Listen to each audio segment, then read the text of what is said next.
to insert memory into a HP DL380 Gen 9 server. Before you start, you need to power down the server. Open the clips on either side of the memory slot.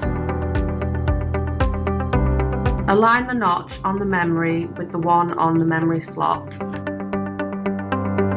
Gently push down until both clips close. This will secure the memory in place.